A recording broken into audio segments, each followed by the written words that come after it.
3, 2, 1. Sean bienvenidos a este sitio en el que la pregunta les abre la puerta. La Puerta de la Calle, podcast de Luis Alirio Calle en Spotify y en YouTube. Uno nuevo cada jueves. Ya vivíamos en el pueblo. Eran quizás las 5 o un poco más de la tarde cuando sentí en todas las cosas a mi alrededor el tamaño, el peso y el eco que iba y volvía de las montañas de una palabra que no era solo palabra, sino imagen de mujer poseída por el demonio. Vi el horror en la cara de mi mamá y la palidez en los gestos de mi abuela arrodillada en el suelo de la cocina mientras se persignaba y se echaba bendiciones, una tras otra, luego de lo que mi mamá contó. Una mujer, en una casa a 2 esquinas arriba, acababa de castigar a su hijo de 7 años con un alambre de púas, de esos con los que hacen alambrados, para que las vacas no salgan del potrero. La mujer le quitó a su hijo la ropa, y con el alambre de púas flageló y laceró sus piernas y su espalda, una y otra vez. Unos vecinos oyeron los gritos y fueron. Le quitaron el niño a esa madre endiablada, como la llamó mi abuela, y corrieron al hospital con él. La mujer ardía en furia y vociferaba palabras infernales contra su hijo y contra ellos, contó uno de los vecinos. El niño había salido de la casa al mediodía, sin permiso, y estuvo toda la tarde jugando con amigos en la calle. Con el alambre listo, su mamá lo esperó detrás de la puerta, la misma que cerró de un portazo cuando el hijo entró. A mí me pareció que los gritos del niño se oían en todo el pueblo, que bajaban atropellados por la calle, que se subían desesperadamente a los entejados de todas las casas. No sé si de veras ocurrió, pero yo, 5 años de edad, vi que el cielo se volvió del color del plomo mientras mi abuela rezaba en voz alta el credo y el yo pecador, y mi mamá, ante el cuadro del corazón de Jesús que tenía mi abuelo en su cuarto, decía que a esa mujer se la iba a tragar la tierra y que Satanás vendría por ella. Yo tuve la sensación extraña de ver la casa y las cosas como cuando una cámara de video desenfoca todo. Hasta me metí debajo de una cama pensando que esa mujer iba a llegar con el alambre de púas a buscarme.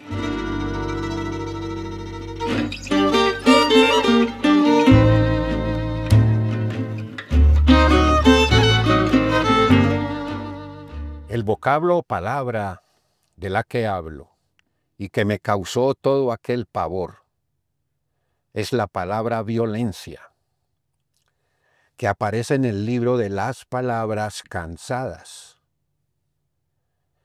En el prólogo de ese libro, su autora Patricia Nieto habla de palabras pesadas, deslucidas, agotadas, ajadas, manoseadas, marchitas.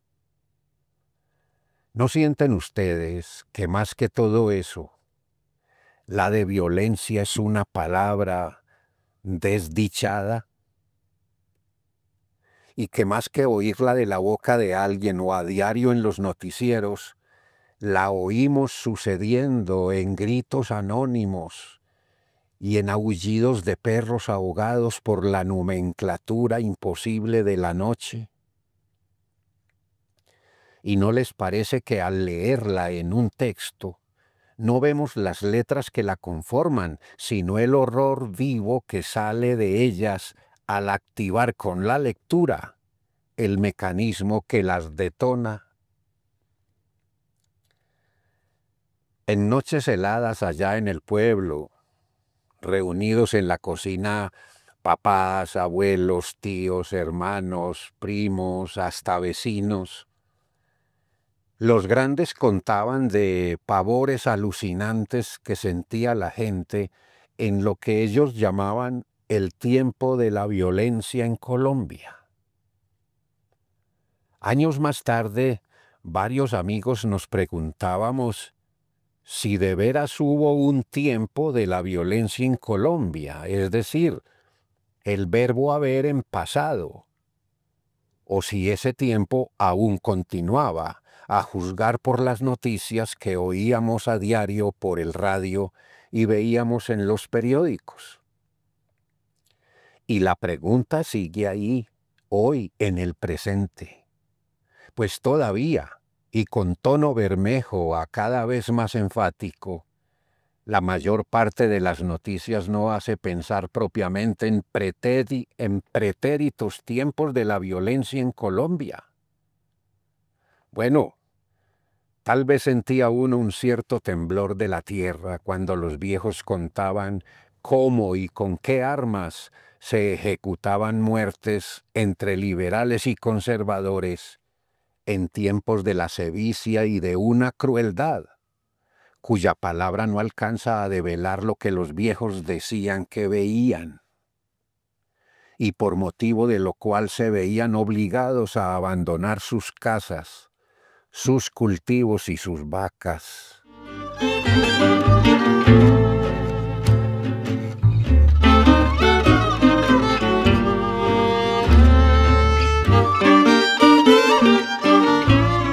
La noche en que hombres encapuchados acribillaron en el suelo a 26 muchachos hace 35 años.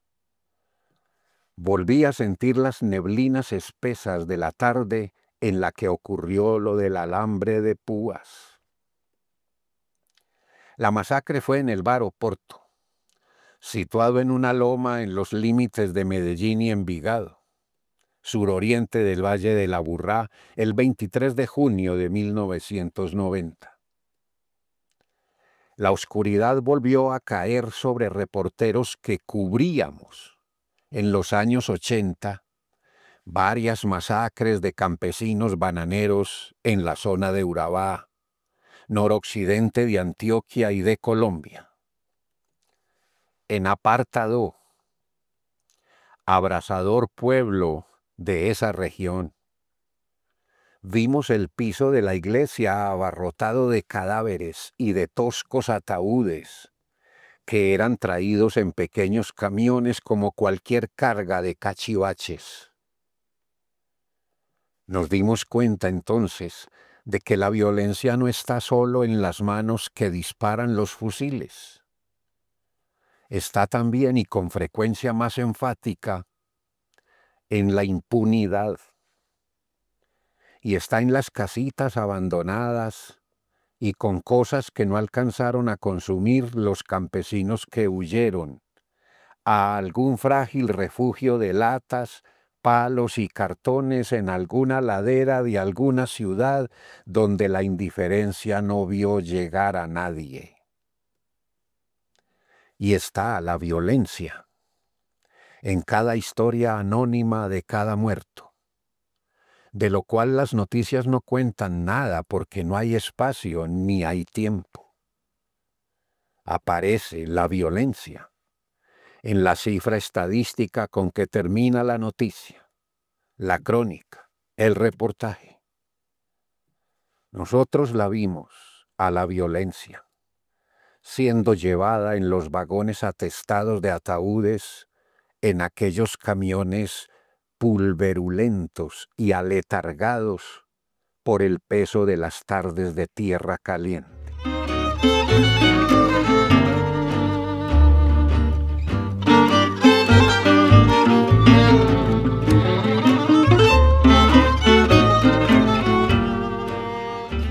Este mes de abril de 2025, el día 9, se cumplen 77 años del asesinato en Bogotá del líder liberal y candidato a la presidencia Jorge Eliezer Gaitán,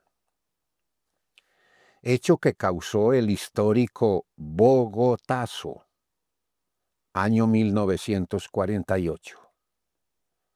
¿No les parece a ustedes que esa palabra, Bogotazo, parece contener en sus escasas 4 sílabas la innumerable violencia padecida durante más de 200 años de historia virulenta de las guerras por el poder? ¿No sienten un poco que en esa mera palabra, al terminar de pronunciarla, la violencia explota y en instantes ya está agotada?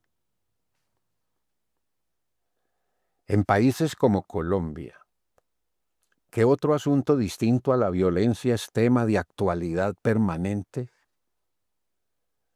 Por historia y por realidad presente, le da a uno la impresión de que en países como este país, la violencia parece algo tan natural como las neblinas en los pueblos fríos de alta montaña. Sin duda suena alarmante, impresionante, alucinante oír decir que en este o aquel país, en esa o aquella ciudad, que la violencia adquiere el estatus de normal, de cosa rutinaria, y desde luego con el cansancio y la fatiga que la rutina implica. Probablemente, los más cansados con la palabra violencia terminamos siendo, acaso, los periodistas, pues ésta jamás está ausente del menú informativo diario en periódicos, noticieros de radio y televisión, redes digitales informativas. Todos los días una o más noticias traen, en calidad de elemento principal de la información, la palabra violencia.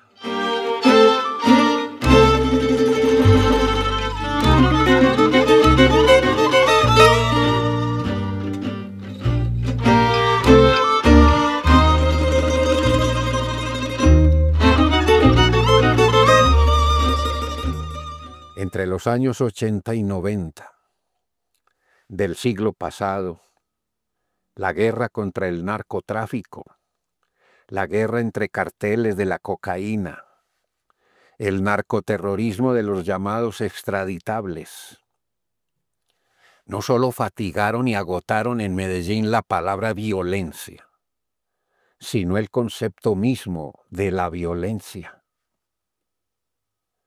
¿No sienten ustedes, en particular quienes lo vivieron, que casi creíamos oír a la violencia misma en persona gritando que ya no más, que los tanques del miedo y del dolor ya habían rebasado, o se habían desbordado y habían inundado la ciudad? No solo Medellín, también ciudades como Bogotá, Cali, Bucaramanga y otras terminaron escurriendo la palabra violencia y la palabra dolor y la palabra desamparo en aquellos años.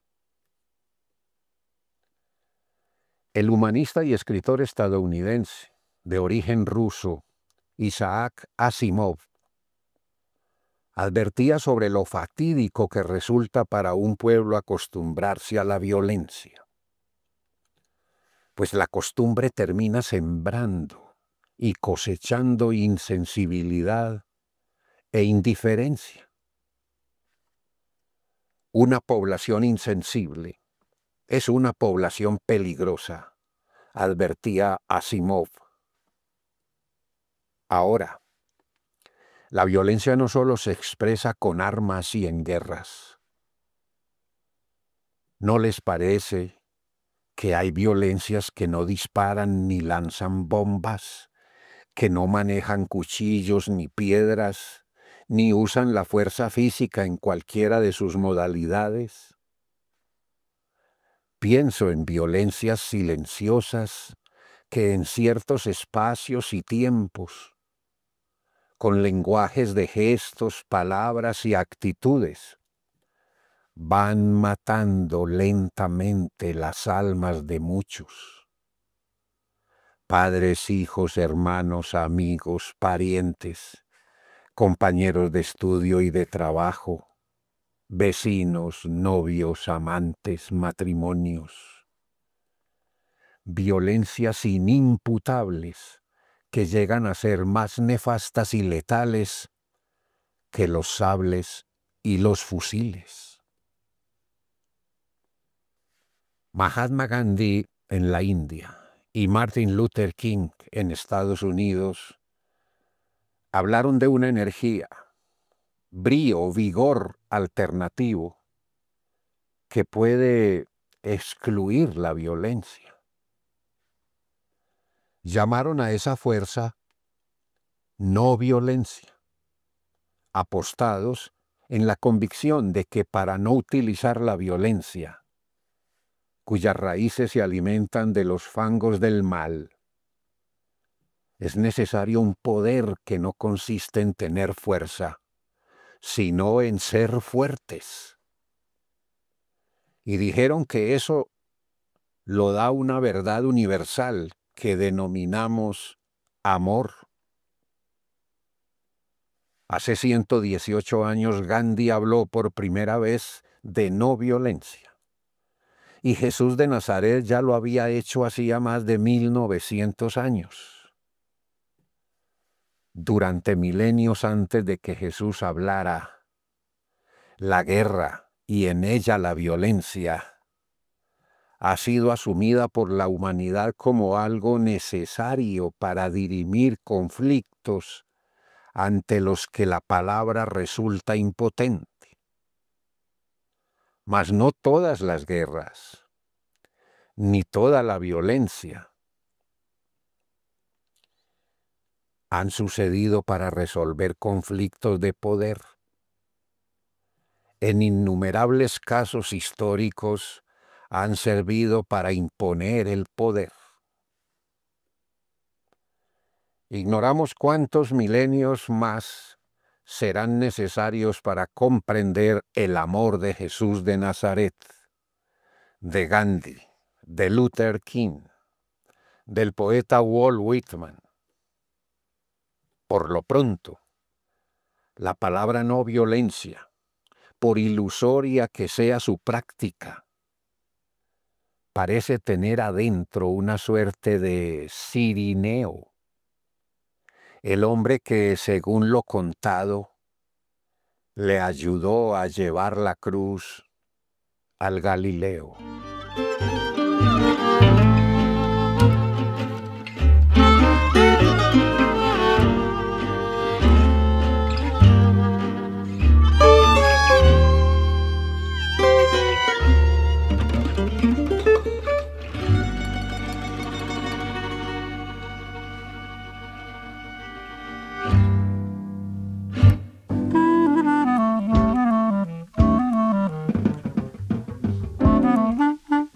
Soy Luis Alirio Calle, periodista y escritor, y esto es La Puerta de la Calle en Spotify y en YouTube. Edición de Sara Isabel Calle. Marcar me gusta y compartir, suscribirse y comentar abren más puertas. Una última para seguir después. ¿Cuánto cansancio podrá tener la palabra libertad? ¿Se cansará por el uso de la palabra o por el desuso de lo que significa?